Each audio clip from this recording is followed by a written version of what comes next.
You are gathered. You are here today with your friends, with your parents, friends, and loved ones. They are here to assure the state that they know you personally and that both of you has no legal impediment to be lawfully bound in marriage.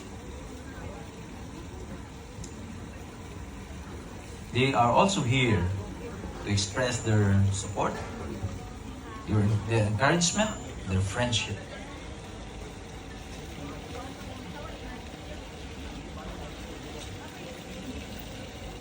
In the presence of the community gathered here today, I ask you now to state your intentions by answering truthfully the following questions.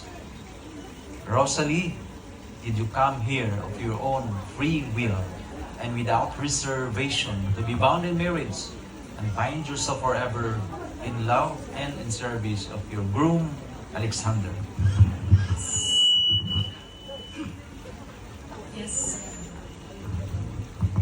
Alexander, did you come here of your own free will and without reservation to be bound in marriage and bind yourself forever in love and in service of your bride, Rosalie? Yes. Alexander and Rosalie, do you take upon yourselves the duties of the marriage state of your own free will and voluntary deed? Yes. Do you In the presence of the community gathered here today, I ask you now to join your hands, right hands, and express freely your commitments to love each other before me and the society. Rosalie, do you take Alexander, here present today, as your lawful husband in accordance with the laws of the Republic of the Philippines? Yes, I do. Do you give yourself to him, as his wife? Yes, I do. Do you accept him as your husband? Yes, I do. Alexander, do you take Rosalie here present today as your lawful wife in accordance with the laws of the Republic of the Philippines? Yes, I do.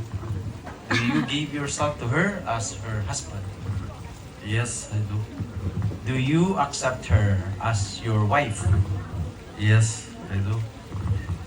Alexander and Rosalie, do you promise to be faithful and true to each other as long as you both shall live?